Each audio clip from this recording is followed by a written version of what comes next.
बस थोड़े बहुत कबूतर कभी कभी दिख जाते थे। और इस तरह से मुक्की का रखा हुआ पानी और दाना खाने कोई चिड़िया आती ही नहीं थी। वो बस थोड़ा सा कम हुआ रहता था। कुछ दिन बाद जब मुग्गी का एडमिशन हुआ, वो स्कूल पढ़ने गई, तो उसे सब अजीब नजरों से देख रहे थे। अजीब नजरों से इसलिए क्योंकि वो हर तरफ जानवर ढूंढ रही थी, उसे मिल ही नहीं रहे थे।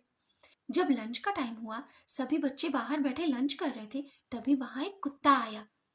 मुग्गी को तो बहुत अच्छा लगा कुत्ते को देखकर। वो तुरंत अपने टिफिन में से रोटी निकाली और जाकर कुत्ते को खिलाने लगी। लेकिन कुत्ते को देखकर बाकी सारे बच्चे डर गए। वो शोर करने लगे।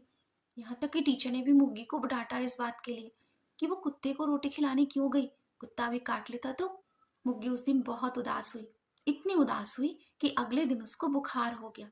उसके मम्मी पापा उसे लेकर डॉक्टर के पास गए। डॉक्टर ने दवा दी। मुग्गी ने दवा तो खाई, लेकिन फिर मुग्गी बहुत शांत, बहुत उदास रहने लगी। शांत तो वो पहले से भी रह रही थी, जब से वो गांव छोड़कर आई थी, लेकिन अब वो और ज्यादा शांत और उदास रहने लगी। मम्मी पापा को बिल्कुल समझ में नहीं आ रहा था कि वो क्या करें। वो कुछ दिन बाद दोबारा डॉक्टर के पास गए, लेकिन डॉक्टर क्या उपाय बताते। मुग्गी को तो कोई बीमारी नहीं थी।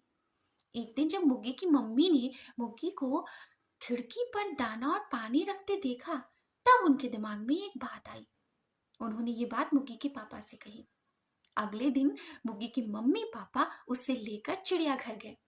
चिड़ियाघर में जैसे ही मुग्गी ने देखा इतने सारे जानवर, उसकी तो खुशी का ठिकाना नहीं रहा।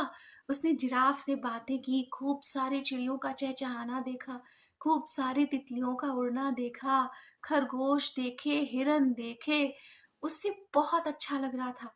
वो तो चिड़ियाघर से वापस ही नहीं आना चाहती थी, लेकिन वापस तो आना ही था। वो उस दिन बहुत बहुत बहुत ज्यादा खुश थी।